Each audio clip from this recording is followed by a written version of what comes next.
21শে vote পরবর্তী অশান্তির অভিযোগে চোপড়ায় গ্রেপ্তার তৃণমূল নেতা।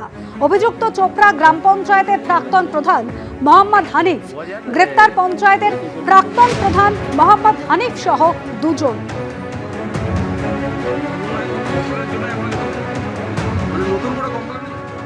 সাগরে সরকারি ত্রাণ সামগ্রী উদ্ধার, গ্রেপ্তার তৃণমূলের 4 জন নেতা।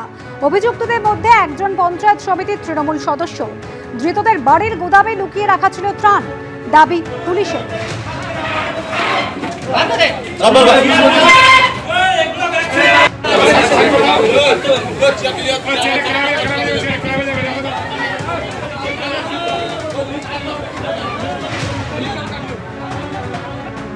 ভোটের আগে বাজকুল কলেজের সামনে বোমাবাজি, বন্দুক দেখিয়ে ভয় দেখানোর অভিযোগ। গ্রেপ্তার খেজুরি বিধানসভা তৃণমূল প্রার্থী রবীন্দ্র মণ্ডল। ধৃত ভগবানপুর তৃণমূল কংগ্রেসের ব্লক সভাপতি। কলকাতার আনন্দপুর থানা এলাকায় গা ঢাকা দিয়েছিলেন অভিযুক্ত তৃণমূল নেতা। খবর পুলিশ সূত্রে। গোপন সূত্রে খবর পেয়ে রবীন্দ্র মণ্ডলকে গ্রেপ্তার করেছে পুলিশ। ভোটের ফল বেরোতে এলাকায় অশান্তির অভিযোগ, গ্রেপ্তার হলেন তৃণমূল নেতা। অভিযুক্ত তৃণমূল নেতা মেদিনীপুর শহর তৃণমূলের প্রাক্তন সভাপতি বিশ্বনাথ পাণ্ডব। পুলিশের জালে তৃণমূলের নেতা সহ তার ছেলে এবং ভাইপো।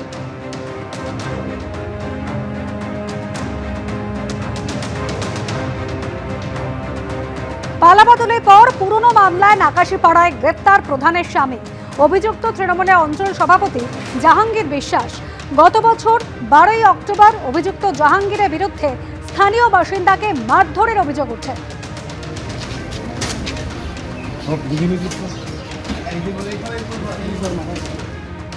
এদিকে জগদ্দলে পুলিশের গাড়িতে হামলার অভিযোগ, গ্রেপ্তার তৃণমূল কাউন্সিলর। অভিযুক্ত ভাটপাড়া পুরসভার 17 নম্বর ওয়ার্ডের কাউন্সিলর মনোজ পান্ডে। 2024 সালে অগস্টে মেঘনা মোড়ে পুলিশের গাড়িতে হামলার অভিযোগ ওঠে, আর সেই ঘটনায় এবার গ্রেপ্তার করা হলো তৃণমূলের কাউন্সিলরকে।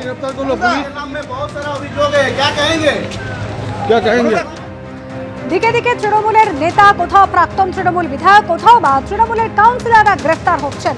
কাটোয়া থেকে দমদম, বিধাননগর, চোপড়া, নাকাশিপাড়া, খেজুরি, মেদিনীপুর এবং ভাটপাড়া বিভিন্ন জায়গায় মানুষের ক্ষোভ যেরকম রয়েছে, একাধিক অভিযোগের পরিপ্রেক্ষিতে তৃণমূল নেতা এবং কাউন্সিলরদের গ্রেপ্তার করা হয়েছে।